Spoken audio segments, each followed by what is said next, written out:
தாய் தமிழ் உறவுகளுக்கு வணக்கம். காங்கிரஸுக்கு 100 தொகுதிகள். காங்கிரஸுக்கு 100 தொகுதிகள் என்ற தலைப்பில் இந்த காணொளியை காண்கிறோம். தமிழ்நாடு காங்கிரஸ் கட்சி, தமிழக வெற்றிக் கழகம் காங்கிரஸ் கட்சிக்கு வெளிப்படையாகவே தேர்தல் கூட்டணிக்கு அழைப்பு விடுத்தது. அதே நேரத்தில் தமிழக வெற்றிக் கழகத்துடன் ரகசியமாக காங்கிரஸ் கட்சி பேச்சுவார்த்தை நடத்தி வந்தது. தமிழக வெற்றிக் கழகம் போட்ட குண்டு அனைத்து கட்சிகளிலும் அனைத்து கூட்டணிகளிலும் வெடித்து சிதற ஆரம்பித்தது. ஆம், ஆட்சியில் பங்கு, அதிகாரத்தில் பங்கு தருகிறோம் என்று தமிழக வெற்றிக் கழகம் அறிவித்தது. அது திமுக அதிமுக கூட்டணியிலும் எதிரொலித்தது. தங்களுக்கு ஆட்சியில் பங்கு வேண்டும், அதிகாரத்தில் பங்கு வேண்டும் என்று கூட்டணி கட்சிகள் கோரிக்கை வைத்தன. இதே கோரிக்கையை காங்கிரசும் வைத்தது. தற்பொழுது காங்கிரஸ் உதாசீனப்படுத்தப்பட்டு வருகிறது திமுக கூட்டணியில்.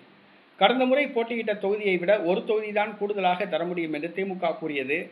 ஆனால் காங்கிரஸோ குறைந்தது 40 தொகுதிகள் வேண்டும், 2 ராஜ்யசபா உறுப்பினர் பதவி வேண்டும், துணை முதலமைச்சர் பதவி வேண்டும், 6 அமைச்சர்கள் பதவி வேண்டும் என்று கேட்கிறது.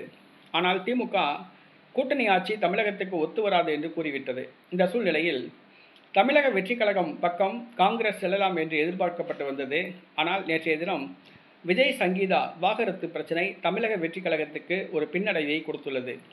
காங்கிரஸ் தாவேகா பக்கம் வருமா என்ற கேள்வியை எழுப்பியுள்ளது. தமிழக வெற்றிக் கழகம் இதனை புரிந்து கொண்டு மேலும் அதிரடி ஆஃபரை காங்கிரசுக்கு வழங்கியுள்ளது.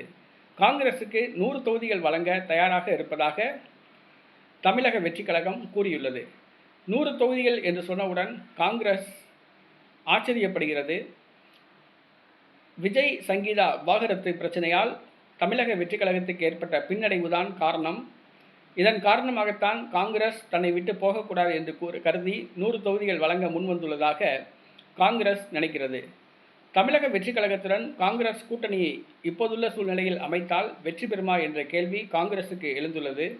திமுக கொடுக்கும் தொகுதிகளை பெற்றுவிட்டு திமுக கூட்டணியிலேயே தொடரலாமா என்று யோசிக்கிறது.